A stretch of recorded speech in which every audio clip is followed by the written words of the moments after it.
수욕하나님입니다. 하나님 말씀은 민수기 13장 30절 말씀 되겠습니다. 갈렙이 모세 앞에서 백성을 조용하게 하고 이르되 우리가 곧 올라가서 그 땅을 취하자 능히 이기리라 하나. 아멘. 우린 가성비라는 말 씁니다. 가격 대비 성능. 가격 성능 대비.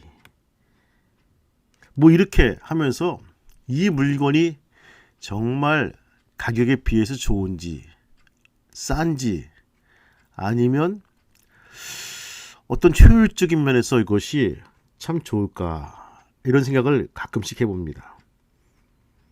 오늘 가나안 땅을 정탐하고 온 이들에게 한 가지 변수가 있었습니다. 하나님이 예비해 주셨는데, 하나님이 인도해 주셨는데, 하나님께서 허락하셨는데 감히 그 땅에서 그런 족속이 있어? 그런 적이 있어? 그런 성이 있어? 그런 거인들이 있어? 도저히 이것은 있을 수가 없어라고 너무나 쉽게 그들은 포기하며 보고합니다. 하나님의 변수입니다. 엑스페토라는 말이 있습니다. 어떠한 일이 결정되는데 성취되는데 있어 잘 보이거나 드러나지는 않지만 결정적인 변수로 작용하는 요인을 말합니다. 엑스팩토. 우리는 어떤 일을 계획하고 도전할 때 여러 변수들을 계산하죠. 직장이나 학교에 원서를 넣을 때, 새로운 연구나 사업을 시작할 때 상황과 여건이 적합한지, 경쟁자들의 수준이 어떠한지, 또 성공 가능성이 얼마나 높은지 우리는 이것을 일일이 따져봅니다. 이런 계산을 오늘 본문에서는 바로 정탐이라고 합니다. 정탐을 한다는 것은 어떤 일을 시행하기에 앞서 그 일이 얼마나 가치가 있는지 또 어느 정도 비용이 들어가는지 미리 계산해 보는 것입니다. 그 자체에 큰 가치를 느끼면 많은 비용이 들여도 도전할 것이고, 결과에 비해 비용이 과하다고 느끼면 부정적인 판단이 나올 것입니다. 가나안 땅을 정탐하러 갔던 이들은 돌아와서 그 땅에서 안악자성과 철병거가 있고, 그들에 비하면 우리 자신들은 메뚜기가 같다고 합니다. 하나님이 주신 땅이라는 바로 믿음의 시각이 아닌 그저 눈에 보이는 비용만 계산한 정탐꾼들은 스스로 열등감에 사로잡혀 메뚜기처럼 작아져 버렸습니다. 그러나 갈렙은 오늘 고백합니다. 우리가 곧 올라가서 그 땅을 취하자 능히 이기리라. 이렇게 선포합니다. 갈렙의 정탐은 왜 결과가 이렇게 달랐을까요? 그의 계산에는 하나님의 팩토가 포함되었기 때문입니다.